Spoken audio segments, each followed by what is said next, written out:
வெளியே பெருமழையும் பெஞ்சிட்டு இருந்துச்சு. காலிங் பெல் தொடர்ந்து ஒழிச்சுக்கிட்டே இருந்தது. விக்ரமும் கதவை திறந்தப்போ வாசல்ல யாருமே இல்லை. ஆனா வாசல்ல ஒரு பழைய மரப்பெட்டியும் இருந்தது. அதுல ஒரு புகைப்படம். அதுல விக்ரம் ஒரு பாலடைஞ்ச வீட்டு முன்னாடி நின்றுட்டு இருந்தான். ஆச்சரியம் என்னன்னா, விக்ரம் அப்படி ஒரு இடத்திற்கு போனதே இல்லை. விக்ரம் ஒரு யூடியூபர். மர்மமான இடங்களுக்கு போய் வீடியோ எடுப்பது அவனோட வழக்கம். அந்த புகைப்படத்தோட பின்னாடி ஒரு முகவரியும் இருந்துச்சு, நிழல் நகர் 13வது தெருன்னு. கூகுள் மேப்ல தேடினப்போ அப்படி ஒரு இடமே இல்லைன்னு காட்டுச்சு. ஆனா புகைப்படத்துல இருந்த அந்த வீட்டோட ஜன்னல்ல ஒரு உருவமும் தெரிஞ்சிச்சு. அது ஒரு பெண்ணோட உருவம். அவளோட கைகள் ரத்தத்தால சிவந்திருந்துச்சு. விக்ரம் தன்னோட கேமராவை எடுத்துட்டும் கிளம்பினான்.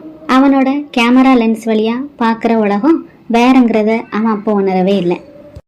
அவன் அந்த இடத்துக்கு போனப்போ சுற்றிலும் ஒரு மயான அமைதி இருந்தது.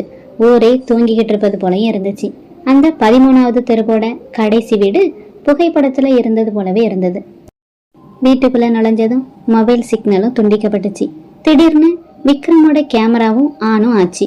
அவன் பட்டனை அழுத்தாமலே ரெக்கார்டிங்கும் தொடங்குச்சு. யாராவது இருக்கீங்களா?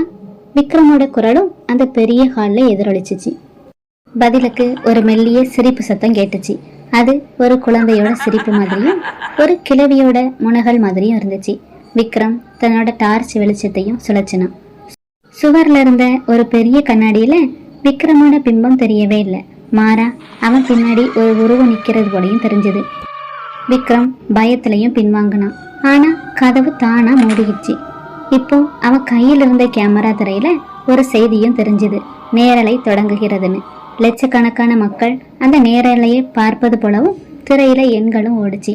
கமெண்டுகள்ல மக்களும் அலர்னாங்க. விக்ரம், உன் பின்னாடி பாரு, அந்த உருவம் உன்னை தொடப்போகுது, ஓடு. விக்ரம் மெல்ல திரும்பி பார்த்தான். அங்க அந்த புகைப்படத்துல இருந்த அதே பெண். அவளோட முகம் சிதைஞ்சு போயிருந்தது. அவளோட கையில ஒரு வேலை வாய்ப்பு ஆணையும் இருந்தது. அதுல விக்ரமோட பேரும் இருந்துச்சு. எனக்கு கிடைக்காத வேலை உனக்கும் கிடைக்காது அப்படின்னு அந்த உருவமும் கத்துச்சு. அது விரக்தியில இருந்த ஒரு பெண்ணோட ஆன்மா. விக்ரம் எப்படியோ ஜன்னலை உடைச்சிட்டு வெளியேயும் குதிச்சான். மூச்சிறைக்க ஓடி வந்து தன்னோட கார்லையும் ஏறினான். வீட்டில் வந்து கேமராவை சோதிச்சப்போ அதுல எந்த பதிவுமே இல்லை. அந்த நேரலையும் நடக்கல. அவனோட போன்ல இருந்த அந்த புகைப்படம் இப்ப மாறி போய் இருந்துச்சு. அதுல விக்ரம் அந்த பெண்ணோட சிரித்து கொண்டு நிக்கிறது போல இருந்துச்சு. திடீர்னு விக்ரமோட போனுக்கு ஒரு மெசேஜ் வந்துச்சு. நாளை காலை 9 மணிக்கு வேலைக்கு வந்து விடவும்.